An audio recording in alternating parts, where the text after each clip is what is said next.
this just in. He made remarks this morning that Senator Tom Cotton of Arkansas is tweeting out as, quote, alarming because of the little bit of slurring and a lot of stumbling. Take a listen for yourself. We're going to seize their yachts, their luxury homes, and other ill-begotten gains of Putin's kleptocracy. Kleptocracy and the guys who are the kleptocracies. But these are bad guys. Oh my God, Matt. I too find it alarming.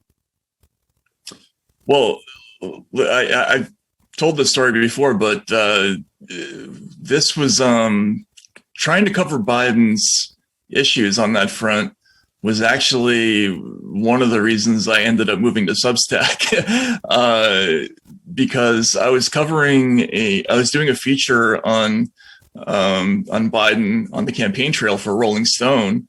And I was noticing what everybody else was noticing, like this guy's having trouble getting through sentences. Every time he has to ad lib, he gets lost. He forgets where he is. He forgets what the question is.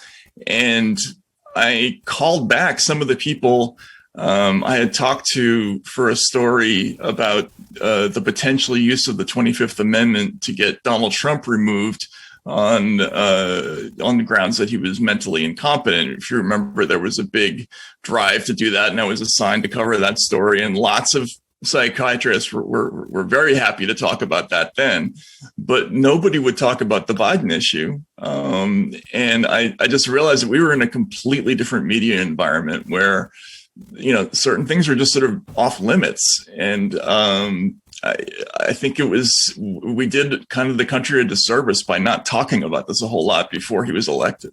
Right. Did you see the Title 42 thing last week? No.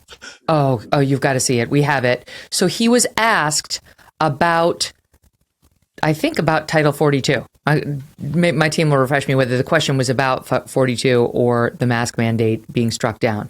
It was one or the other. Hold on. Go ahead. Okay, so the question was about the mask mandate being struck down by a federal district judge in Florida.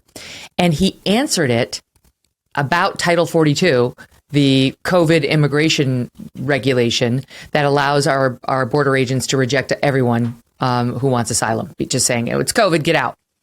So he gets totally confused about the two. They start meandering. He starts intertwining. Just take a listen. On Title 42, sir, are you considering delaying lifting Title 42?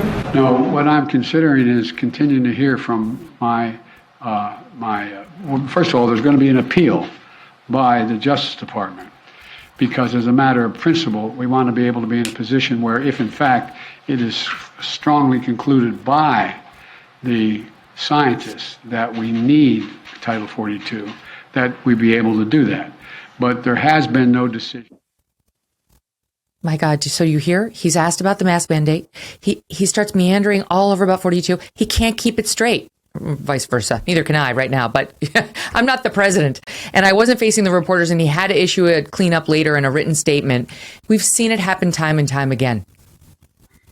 Yeah, it's certainly not reassuring when you look up at the president of the United States and the emotion that's being betrayed in his eyes is terror, right? Because he's not quite sure what the question is or whether he's answering appropriately. I've seen this with some other politicians in the past, but Biden got worse quickly in the last election. And I think the reporters just kind of decided to not talk about it because they had already decided that he was going to be taking on Donald Trump, and they didn't want to give him ammunition, which I think was a huge mistake. Did those presidents' last names rhyme with Megyn? Because there was a real issue with one of them in his second term that went on to become quite a news story. Right. Yeah. Well, Reagan was one of the ones I was thinking of. I've seen it. I saw it with Boris Yeltsin when I lived in Russia. I think the issues there might have been a little bit different, but similarly, he had some cognitive issues. But look, this is what happens when reporters start messing with things beyond their purview. Like our job is just to tell you like what we see and, worry about whether it's right or wrong. And then it's up to the public to figure out what they think about it. What started to happen in 2016 when Trump came on the scene is reporters suddenly were like looking at news stories. Just to take an example, there was that issue with Hillary Clinton not filling up her crowds, right? So she was having trouble filling the halls. And reporters got together and they kind of silently decided not to make an issue out of that because they didn't want to make it look like her campaign was doing badly.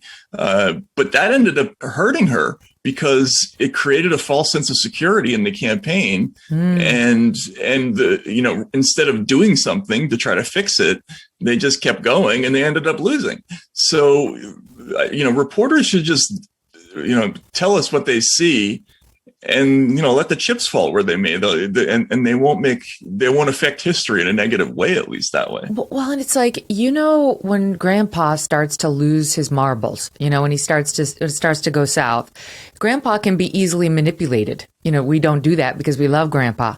But this is the sitting president of the United States, and we were promised somebody who wasn't going to be some far left wokester, and he has been. And we were promised somebody who was going to be the voice of reason, and he hasn't been.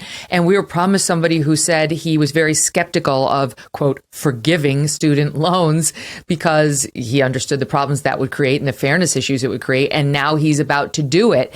And one wonders, what did I buy? What did I get? Who is running the show? Legitimately, who is making these decisions? And if it is Joe Biden, who is manipulating him into these decisions? Because I'm not sure I elected them.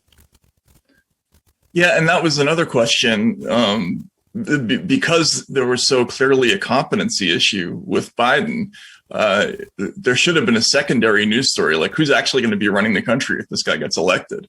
And there weren't a whole lot of those stories. I mean, I blame myself. I didn't really do it either, but somebody needed to do that story and needs to do it now too. And we're not really doing it. This episode of The Megyn Kelly Show is sponsored by the Claremont Review of Books, a quarterly journal of original essays and book reviews that the smartest conservatives in America read from cover to cover.